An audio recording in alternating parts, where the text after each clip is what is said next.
Bună seara tuturor!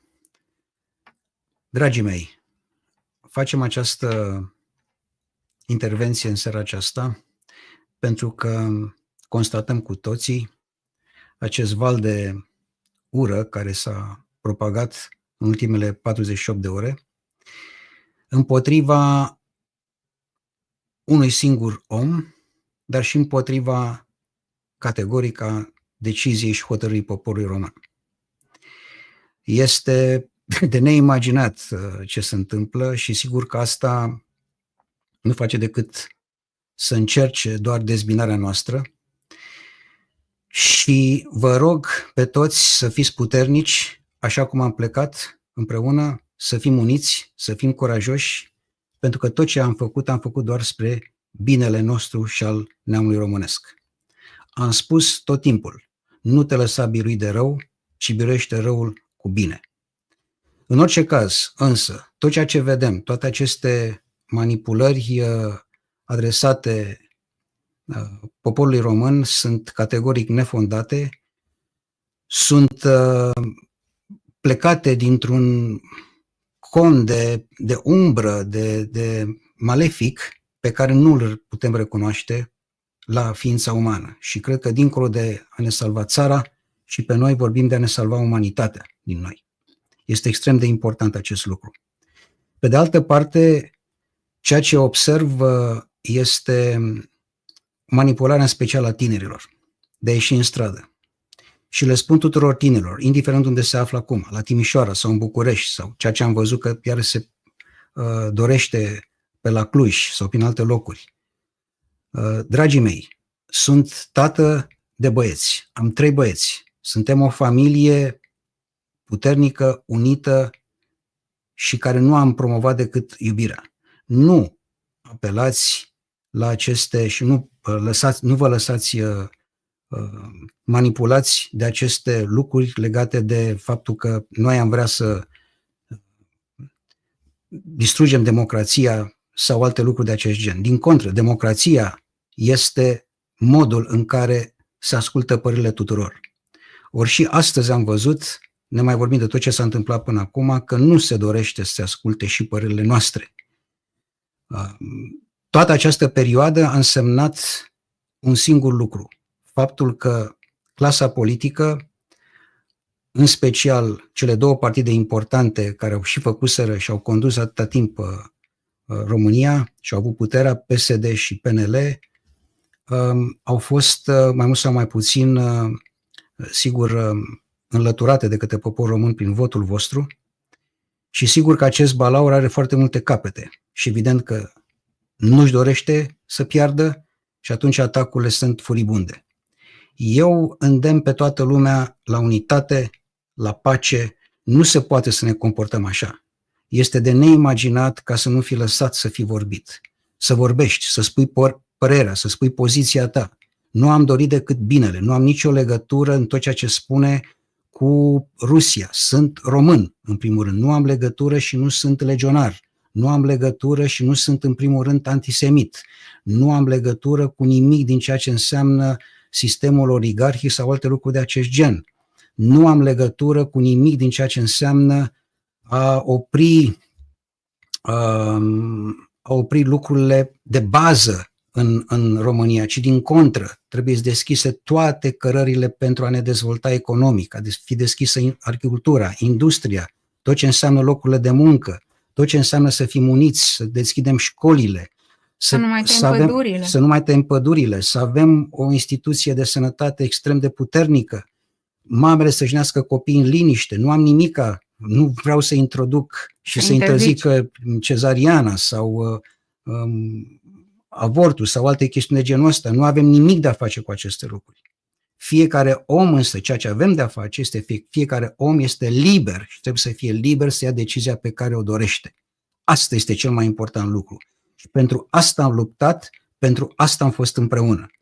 Și ca familie trebuie să se înțeleagă că nu am dorit decât exact ce am dorit, binele familiei mele. Și al copiilor noștri. Modul în care s-au tratat aceste lucruri, repet, în timp 48 de ore, ne ridică nu doar semne mari de întrebare, ci faptul că se dorește, cum spuneam, dezbinarea noastră. Sunt pro-european, sunt în Europa Dar ai lucrat pentru Vest. Nu numai asta, de la facerea lumii, suntem aici cu vecinii noștri, cu țara noastră, am lucrat în toate sistemele internaționale importante și nu putem să ne dezicem de ele, dar putem însă să ne impunem punctul de vedere, să avem atitudinea noastră. Nu putem să stăm în genunchi în fața nimănui, decât în fața lui Dumnezeu. Călin, vreau te rog, adică e momentul, tu azi ai fost plecat, eu am fost acasă, am primit sute de mesaje de la oameni care vor să știe. Știu că ai spus de foarte multe ori, dragii noștri, sunt materiale pe YouTube, sunt materiale pe Facebook, a răspuns în toate emisiunile la care a fost invitat. Am auzit că el de asta a câștigat pentru că nu a participat la dezbateri și nu a fost pus în corzi. Deci a fost transformat într-un sac de box care s-a comportat cu eleganță și stăpânire de sine. Te rog, spune încă o dată, chiar dacă ai spus, dorești ieșirea din NATO? Nu doresc ieșirea din NATO, nu doresc ieșirea din Uniunea Europeană. Doresc însă să avem atitudine, să nu stăm în genunchi acolo, să nu primim orice, să facem totul, cum am spus și astăzi în declarația de presă, în avantajul și interesul nostru național. Ce înseamnă ești anti-Uniunea Europeană? De unde a apărut chestia asta că ești anti? Asta este o invenție, nu sunt anti la nimic.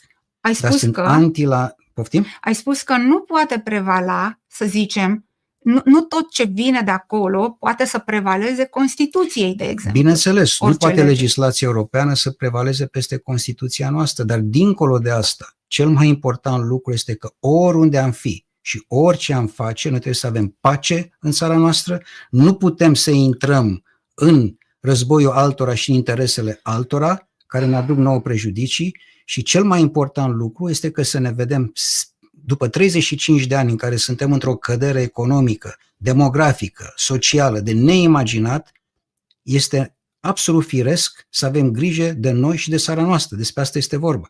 Și pentru asta avem nevoie de pace în interiorul țării. Ca să ai pace în interiorul țării, trebuie să ai pace în tine. În noi, sigur. Vreau să povestesc foarte scurt cum a fost pentru mine experiența acestor zile. Am urmărit până la 5 dimineața transmisiunea din noaptea alegerii. Dragii mei, eu sunt o persoană care la 34 de ani am fost anunțată că mai am de trăit 3 luni. Și medicina a ridicat din numeri și m-a trimis acasă. Și un medic cu credință în Dumnezeu, un medic care nu era ortodox, dar pentru care eu am primit binecuvântare de la părintele duhovnic, a spus: tu mergi la medic, tu nu mergi acolo ca să schimbi credința ta. M-a ajutat să înțeleg că atunci când te bazezi 100% pe Dumnezeu și pe credință, nu poți ieși decât mai mult decât biruitor. Au trecut 20 de ani de atunci. Eu am umblat prin Valea Umbrei Morții și umblu și de 24 de ore tot pe acolo, dar nu mă tem, pentru că știu cine mă poartă de mână. Însă nu vreau să vă ascund. Îmi este foarte greu să privesc în acea noapte a alegerilor. Am privit cu compasiune chipurile unor oameni, copii și ei a lui Dumnezeu, care numeau minunea și puterea lui Dumnezeu, fie armată de troli, fie o mână din afară, fie o structură de comunicare foarte bine pusă la punct, fie banii rușilor dați chinezilor de la TikTok. Am auzit toate denumirile posibile, doar Dumnezeu nu a fost recunoscut în măreția sa. Vreau să vă spun așa, spuneam că umblu prin Valea Umbrei Morții. De ce? Pentru că sunt mamă și cam de o lună, cei care mă cunoașteți mai de mult știți că îmi place să gătesc. De o lună gătesc foarte rar când apuc, copiii se descurcă cum pot și gătesc cel mai des paste, că e cel mai ușor. Aseară găteam paste și cel mic, Petru a venit și a zis: mama, cum și-a petrecut Ceaușescu Crăciunul? Și am zis: de unde ți-a venit întrebarea asta? Și a zis: uite, la televizor sunt niște copii care spun că tati să-și petreacă Crăciunul cum și-a petrecut Ceaușescu. Și am fost numiți sataniști, am văzut experți în satanologie care disecau un gest al meu de a-i oferi apă și spuneau ce înseamnă pentru sataniști. Este în regulă, ne puteți numi oricum. Pe noi ne interesează cum apărăm în fața lui Dumnezeu și a celor care s-au înhămat la lucrarea și chemarea la care El ne-a adus pe toți. Este foarte greu să crezi în miracole, știu, este foarte greu. Nici eu nu am crezut că am vreo șansă să mai trăiesc și au trecut 20 de ani. Însă mi este foarte greu să văd copiii că deschid televizorul să caute un meci, nimeresc pe un anumit post de televiziune și văd acolo aceste manifestări. Îmi este foarte greu să văd persoane pe care le-am sprijinit, care știu cum este familia noastră, care știu cum ne-am crescut copiii.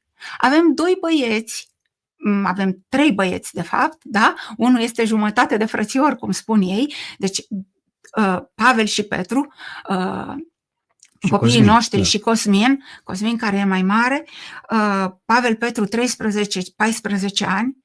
Deci copiii noștri, așa cum i-am crescut pe ei, exact așa ne-am gândit să facem și, adică s-a gândit Călin să facă lucrurile.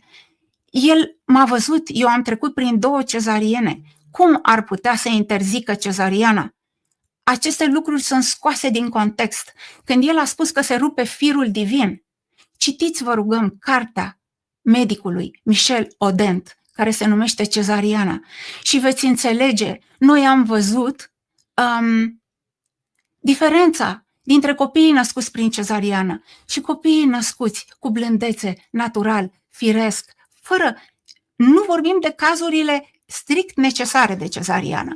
Și atunci ne-am dorit foarte mult cum am putea să impunem restricții când copiilor noștri nu le-am spus nimic obligatoriu. Am cultivat în ei responsabilitatea și le-am lăsat liberul arbitru. Liberul arbitru înseamnă, în primul rând, să fii liber, să alegi între bine și rău.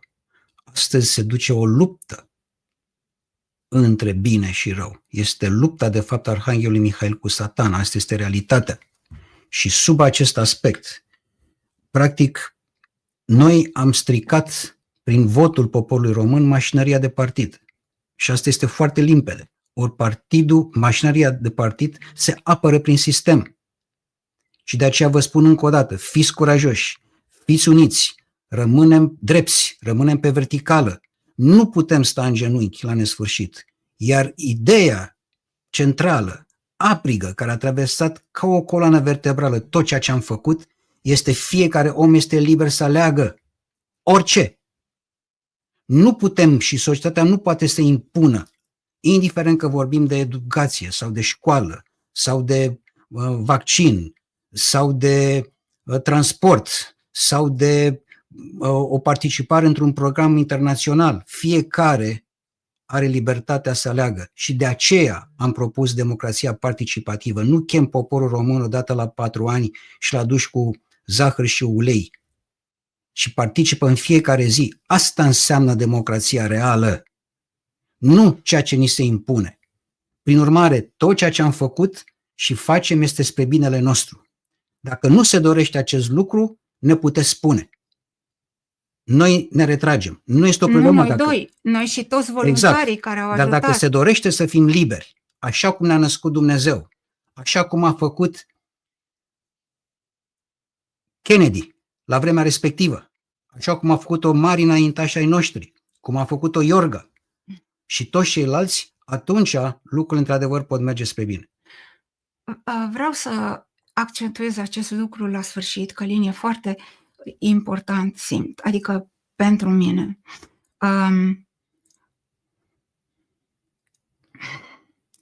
Foarte mulți oameni de bine nu doresc să intre în politică, pentru că ea este, în ziua de azi, așa cum spunea și părintele Calciu, politicianism. De ce? Pentru că nu vor să fie terfeliți, să li se răstălmăcească cuvintele, suspectați de tot felul de lucruri. Vă rog să ne credeți că eram foarte fericiți. Acum 3 săptămâni am reușit, în sfârșit, să ne cumpărăm o căsuță aici în România. Am locuit cu chirie până acum. Și era foarte liniștită viața noastră. Însă, atunci când Călin a hotărât să răspundă acestei chemări, am avut o singură condiție pentru a-l susține și a intra. Ca fiecare pas care este un succes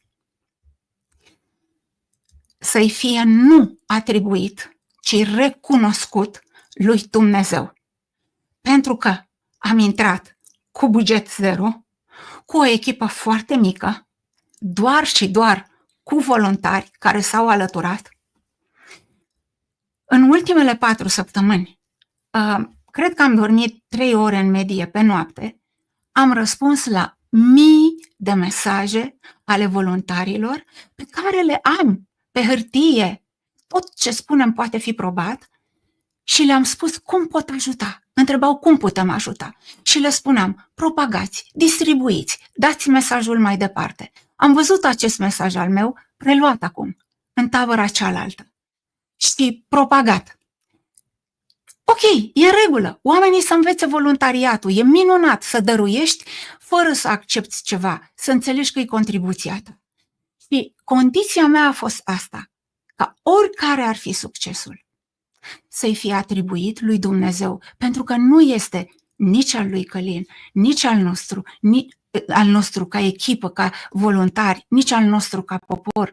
Este al lui Dumnezeu prin noi, poporul. E foarte important să nu uităm această parte de credință și am adus-o pentru că am văzut, tu nu urmărești atât de mult, dar au venit foarte multe întrebări, a început să recircule un discurs al tău într-un lăcaș de alt cult decât ortodox.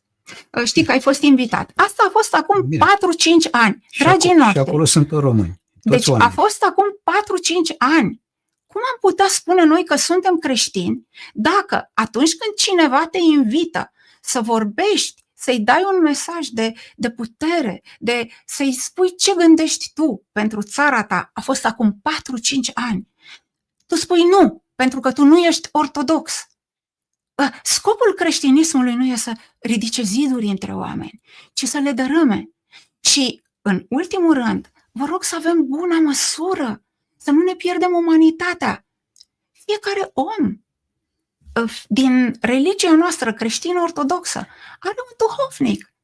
Nu suntem noi duhovnicul persoanei să-i dăm binecuvântare sau să-l certăm și nu suntem nici Dumnezeu. Deci lucrurile sunt făcute cu responsabilitate. Fiți blânzi și nu atât de iuți la mânie și la judecată, pentru că lucrurile nu sunt ceea ce par a fi. Eu personal pot să ascult minciuni atunci când știu adevărul. Dar vreau să lămurim la final un lucru pentru toți. După 35 de ani am ajuns la piatră ca popor. Ne-a rămas un singur lucru, sufletul. Dragii mei, să nu-l pierdem și pe acesta. Să rămânem agățați de el, să rămânem prinși de ceea ce înseamnă divinitatea din noi, să rămânem stăpâni pe noi și să nu ne lăsăm pierduți și dezbinați așa cum se dorește. Vrem doar binele nostru ca familie mică, ca țară mică și țara mare ca familie mare. Vrem să fim o familie. Și vreau să le spun tuturor la final, celor care, dincolo de mine, pot să înțeleg că m-au atacat, cei din media sau analiști politici sau... Dar pentru ce trebuie să-mi atacați familia? Soția mea, copiii mei, toți trei. Pentru ce este nevoie de asta? Cu ce vă ajută? Voi nu aveți familie acasă? N-aveți pe cineva drag atunci când plecați de acasă? De ce nu o faceți doar cu mine? Ce rău v-a făcut ei? Ce rău v-a făcut un copil? Cum este posibil să nu aveți pic de umanitate? Unde s-a pierdut acest lucru? Doar pentru a apăra sistemul? Sistemul este format tot din oameni. Acesta este finalul meu al acestei intervenții. Iar acești oameni și ei se pot îndrepta. Nu vrem decât binele tuturor. Vă rog să ne păstrăm în limitele bunului simț. Să ne apărăm valorile sacre, așa cum ne-am născut și cum a fost acest neam. Să menținem linia neamului și să înțelegem că putem să fim o putere și o forță morală în această lume dacă vom fi uniți. Avem cu ce și putem să facem acest lucru. Nu putem să stăm în genunchi în fața nimănui în afara granițelor țării, dar putem să oferim respect atunci când stăm pe verticală și avem un dialog. Cuvântul este cel mai important. Să-l respectăm, să ne respectăm noi înșine, să știm cine suntem și să putem să fim demni ca oameni. Este cel mai important cuvânt. Demni ca oameni și demni ca țară. Vă mulțumim frumos! Noapte cu pace tuturor și vă spun cum le spunem copiilor noștri, îngerii cu voi.